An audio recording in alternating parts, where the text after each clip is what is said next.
Hello everyone, in this demo we will show how F5 Distributed Cloud WAF mitigates AI scraping bots. Web scraping isn't a new phenomenon, but the advent of AI and the use of scraped data to train AI models elevated the concern associated with it. Also, generative AI models were previously limited to data available in the fine-tuning phase, but because of recent advancements like RAG, AI agents, MCP, etc., LLMs are now able to retrieve dynamic contents from websites. IETF already published a standard way to control the data access for automated bots using directives like user agent, disallow, etc. Bots conforming to this RFC 9309 should follow these rules by looking into robots.txt file in root folder. To deal specifically with AI scraping, a new RFC was suggested to control the data access for these automated AI crawlers by adding two more directives.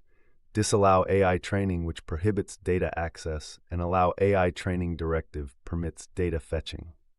Let's see some of the mitigation solutions available in F5 Distributed Cloud WAF, in short F5 WAF.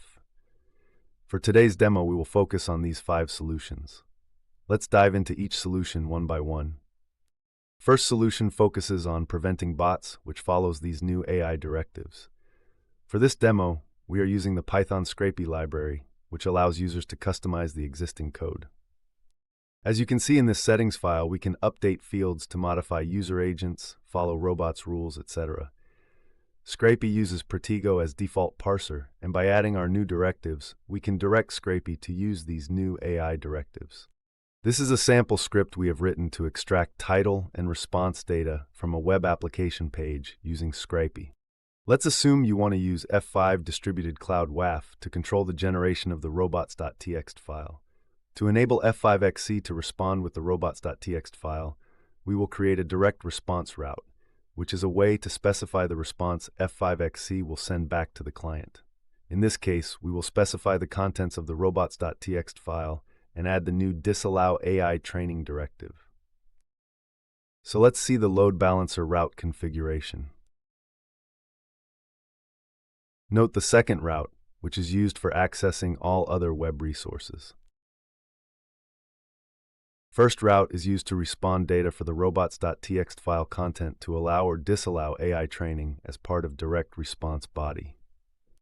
Next, we will run the crawler with default value of not obeying robots file. You can see we are able to access the website content. Let's ask Scrapy to obey the robot's directives and rerun the crawler.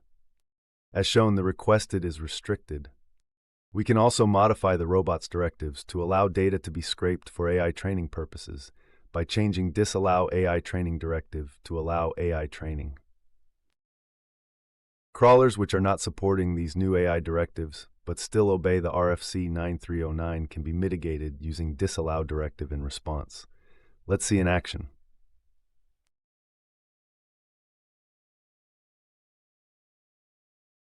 Once you modify the load balancer config, rerun the script.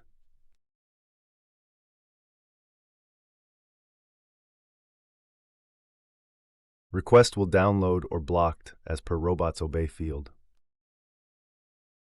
However, what happens if the bots or scraping tools don't obey the robot's directives? Let's assume the user agent header is known and we only want to block that specific scraping tool. To test this scenario, update the user agent field in the settings. We can configure F5XC with a client blocking rule for this specific user agent header value. Rerunning script shows request is blocked. F5XC security logs confirms the request is blocked because of the client blocking rule. Let's assume that instead of blocking each individual scraping tool in a granular fashion, we would like to block entire bot categories. We can configure XC-WAF to block all suspicious bots and rerun the script.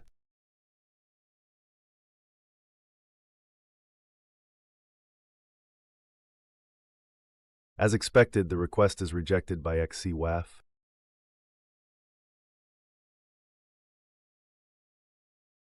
And security logs show the request is blocked because it was identified as coming from a suspicious bot.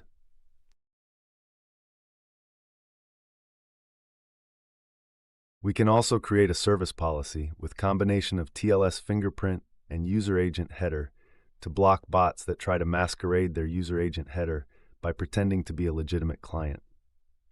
First, let's go through the security logs, expand JSON, and copy the fingerprint for the bot which needs to be blocked. Next, we will configure a service policy on load balancer with 2 rules. One rule for blocking the requests matching the fingerprint, and a second rule to allow all other requests. If needed, we can also add a combination of user agents, paths, etc. We will save the changes and rerun the script. As you can see, request is blocked. In the event logs, we can see the request is rejected because of our service policy.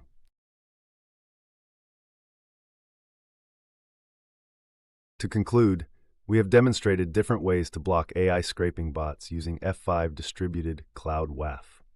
Thanks for watching.